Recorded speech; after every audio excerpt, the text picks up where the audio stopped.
Welcome to the fifth and final mini lecture on epithelial tissue. We just have a hodgepodge of things to talk about, but though there will be a lot to say. We're going to start off by talking about glands and how they relate to epithelial tissue.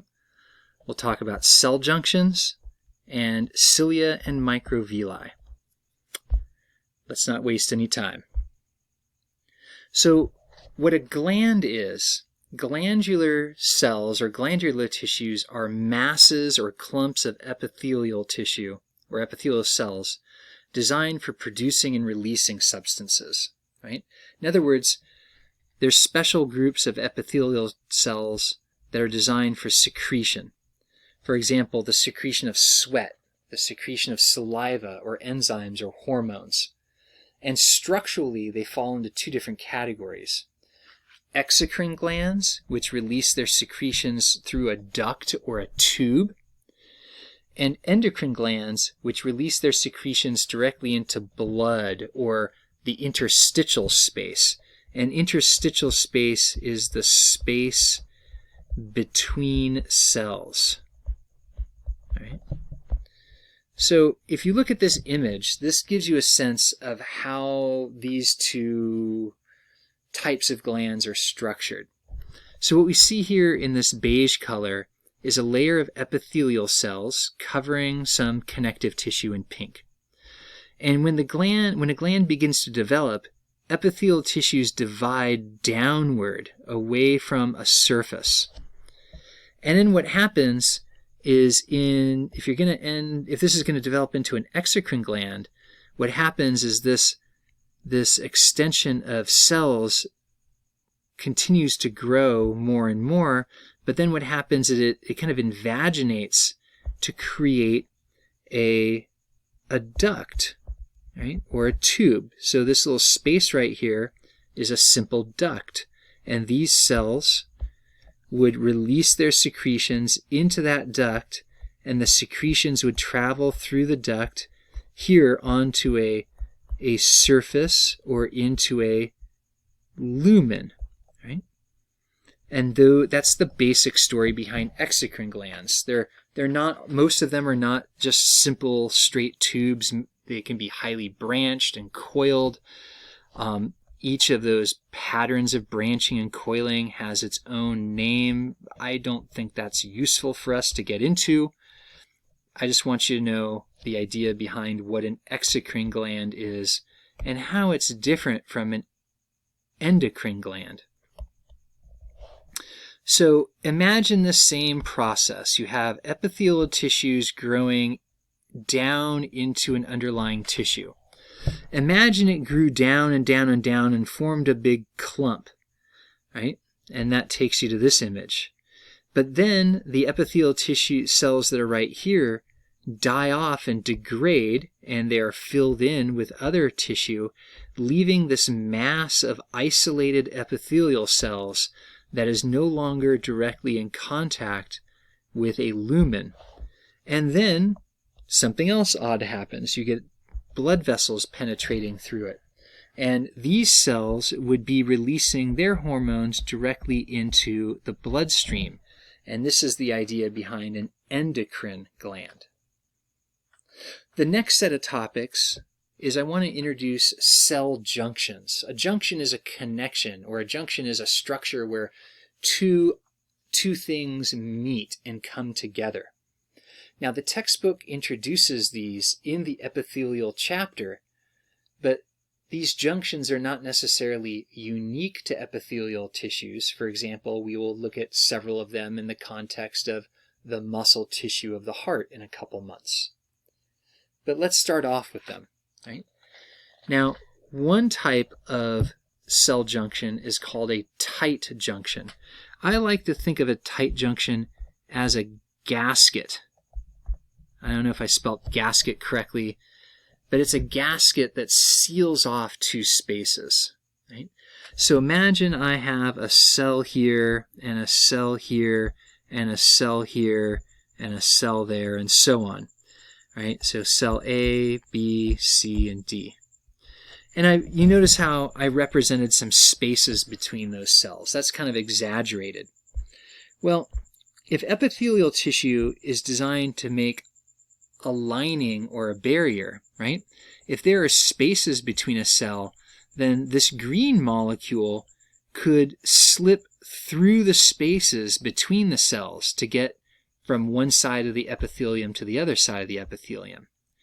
Well, what tight junctions do is tight junctions seal off the spaces between the cells, right? So there are these structures that stick out of the cell and they press right up against one another, sealing off the space between the cells. We can see a diagram of it here. We also see here's cell 2, there's cell 1, and we can see a tight junction there. So what happens is that if you had one of these, this green molecule, and it tried to go into the space between the cells, it'd go, oh my gosh, the space is sealed off, I can't slip through, right?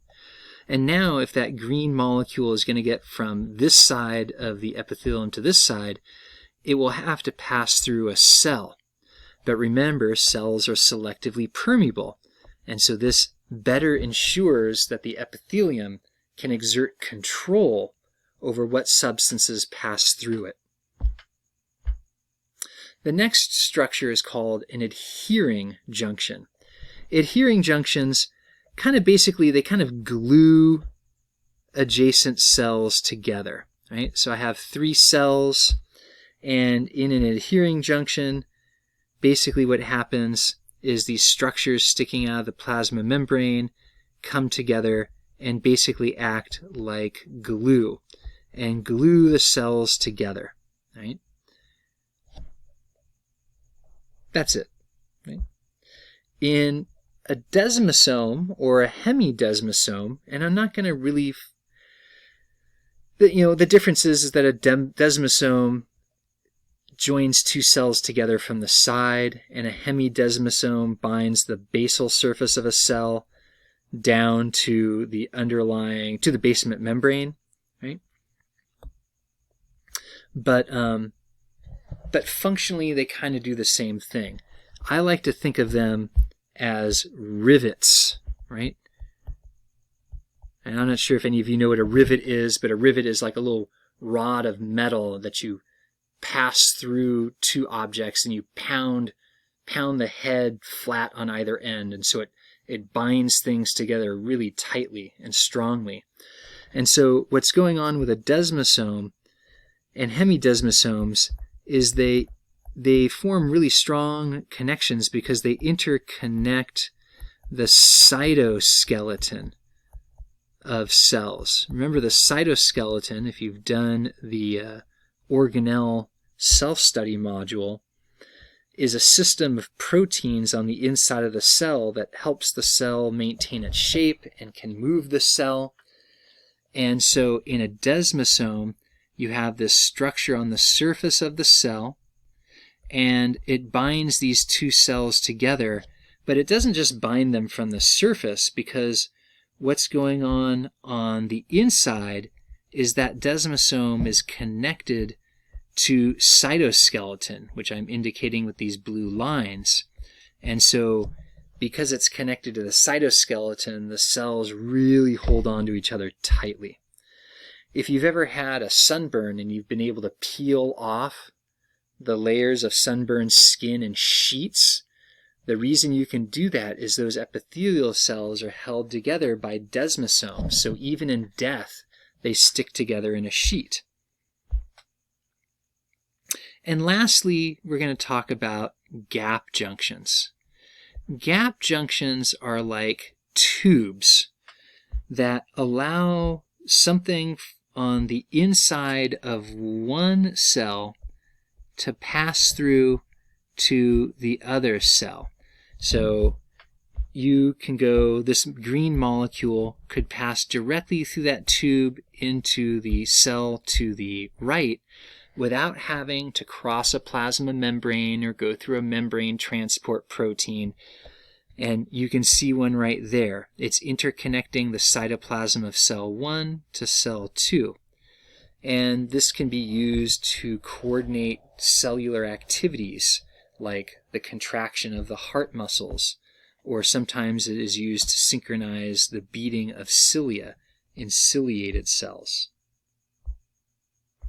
And the last set of ideas is to talk about some structures that can be found on the apical surface of cells. I'm emphasizing can, because these are not structures that are found on every cell. The first one we're going to talk about is microvilli. Right? If you look at this cell right here, on its apical surface, instead of just having a flat plasma membrane, the plasma membrane on its apical surface goes up and down and up and down and up and down and up and down and up and down. And so these projections are called microvilli. And what they do is they increase the absorptive ability of the cell. It makes it easier for things to get into the cell. And the reason it does that is it increases the surface area. Right? So I'm going to make a little diagram down here. Right? And there's a cell. Right? And there's the apical surface. And if you measured the apical surface, it's that long. That means you have that much surface for materials to pass through. Right? Now, if I take a different color pen and I kind of modify the top and I put it into these little microvilli, right? If I took those microvilli and stretched them out, they might have that much length to them, which means that there's this much surface for materials to move across the plasma membrane. So the more surface there is, the greater the capacity of the cell to absorb materials. And so microvilli increases the absorptive ability of the cell by increasing surface area. And sometimes you can see evidence of the microvilli on a microscope slide. Like you'll notice that the surface of these cells kind of looks just a little fuzzy, or sometimes it's what's called a brush border. Now, cilia are found on the surface of cells, but they're structured very differently. One, they are very long and hair-like, and they move. You can see here on this image that they are much longer and much more hair-like. But they also function differently. These cilia move, and what they do is they sweep materials along the free surface, right? So they move things from one place to the other across the free edge. They don't have anything to do about getting something into the cell. So that's all it about epithelial tissues. Our next stop is